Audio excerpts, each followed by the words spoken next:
Hey guys, I'm Dimension Jumper. Today I'll be doing my top 5 most emotional moments in video games. Now, when it comes to um, games, you'll probably see like a lot of several scenes that have like some sort of emotional hook to them, uh, and whether there's like a character sacrifice or something that happens during part of the main story that's like out of nowhere, that's surprising and kind of hits you really hard in the feelings, and that's what this video basically is. Going to be talking about just like those feelings where it's like hits you right in the feelings and kind of like makes you like if it just like in terms of like moments that I feel like are kind of like it's kind of hard to explain. I'll be talking about some of these moments in um in this video. So yeah. So to start off with, for number five is the Luma's sacrifice at the end of Mario Galaxy One. Now, this is when you've beaten Bowser and collected the final Grand Star of the game, and this is where when Bowser's galaxy is kind of imploding on itself, and in order to stop it and sort of create a whole new galaxy, pun intended, um, the Lumas that you've met on your adventure, including the one that's been inside your hat for the entire game, that gives you the ability to do a spin attack. It sacrifices itself along with the other Lumas to create a supernova, and yeah, I think this is the reason why this is such an emotional moment, because you've got to um, interact with these Lumas. You've got to talk with them. You've got to know a lot about their backstory via the library, where you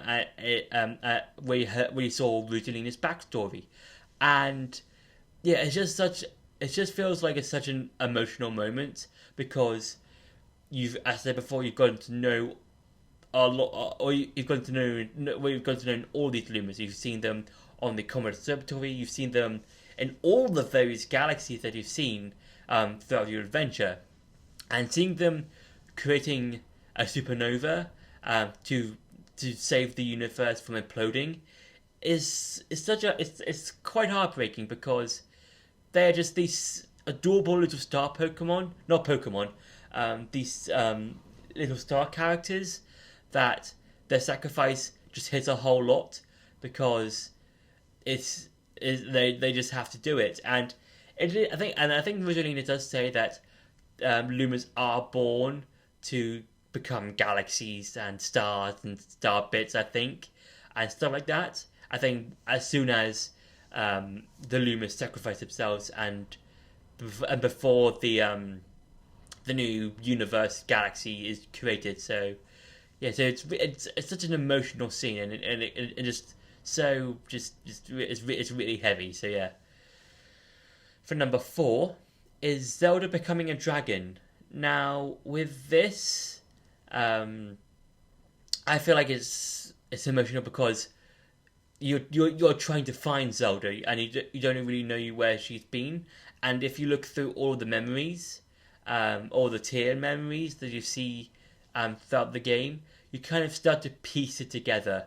And I feel like it hits a whole lot more where you start to think more and more, like where you hear about things like, oh, draconification, you shouldn't eat the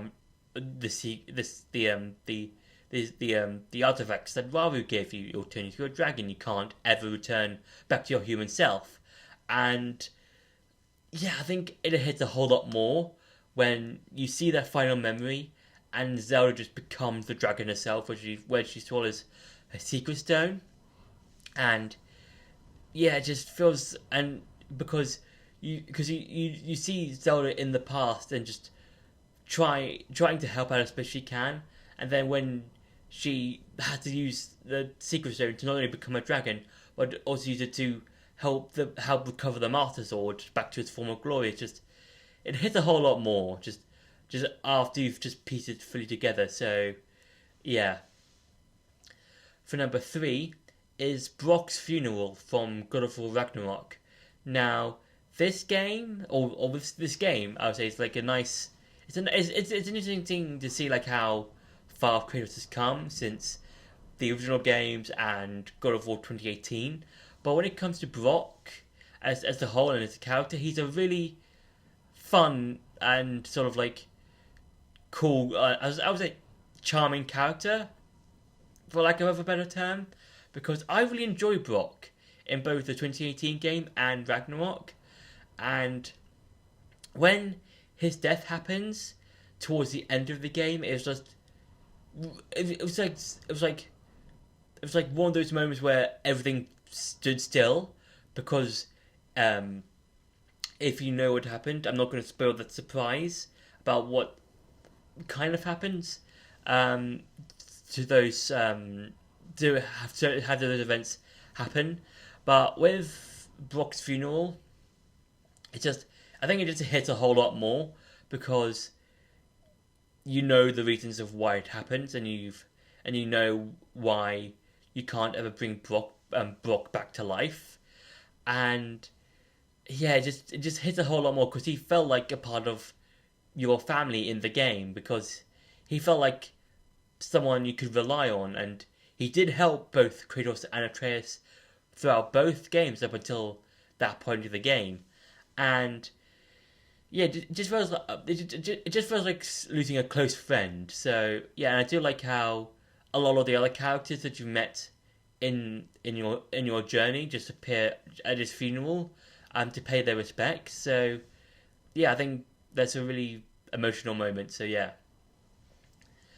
for number two is the final fight, or the final fight, yeah, the final fight with Dr. Maoki from Persona 5 Royal.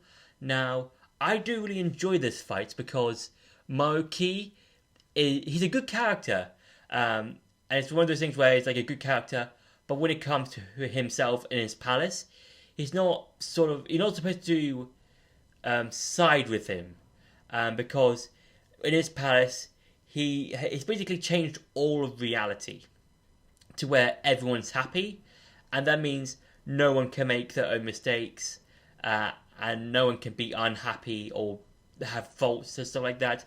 And the Phantom Thieves do acknowledge this, I think, towards the end of the palace and towards the end of the fight, where they do acknowledge that Maoki's doing is right. It's like, but it's like, well, it's wrong, but it's like what he's doing is think it's right, and it seems like a good idea, but where can people grow from their mistakes? How can people expect to learn and gain experience from all of their faults and stuff like that? And when it comes to the final moment where you just have a fist fight and just let all your anger out, that's so emotional, and I do like how the guy who voices Maoki in the dub, the late Billy Komet, just pours his heart out in that moment, in that final moment where he just letting all of his just frustration out is it just hits me. It just hits me right here in my heart. Just letting his reading, because I feel like Billy Komet is just reading out those lines with such passion and it just hits me right in my heart. It just hits me right here. So yeah. And for number one is Fi's Farewell from Skyward Sword. Now with Fi, she's my favorite companion out of all of the companions that you get in the Zelda series, and with with not a sacrifice, her farewell, it feels a whole lot more, that much more emotional, because even though you will see her again whenever the Master Sword appears in other Zelda games like The Wind Waker, Tears of the Kingdom, Ocarina of Time, even though you will see her again, seeing in big air quotes, because she's living in the Master Sword, this feels like a good and final farewell to her. And I do like how she does make some sort of small appearance, small in big air quotes, in Tears of the Kingdom and Breath of the Wild. I still like her farewell in that because it feels like he was saying goodbye to someone important and someone who's been with you throughout the entire game. And yeah, and I do like the music that goes with that. That being Fee's farewell and Fee's gratitude. I think I think that will make um, that scene a much more emotional, and how it's used again in the Tears of the no, not Tears of the Kingdom, in the Breath of the Wild DLC Trial of the Sword one, where you fully beat the whole of the Trial of the Sword and you hear not only Fee but also her music as well. So yeah, I think Fee's farewell is just such a good, feels like a very good farewell to someone who's been with you throughout the whole of the game. So yeah. So that's been my top 5 most emotional moments in video games. I hope you enjoyed this video. Don't forget to like, share and subscribe, and I'll see you in the next video.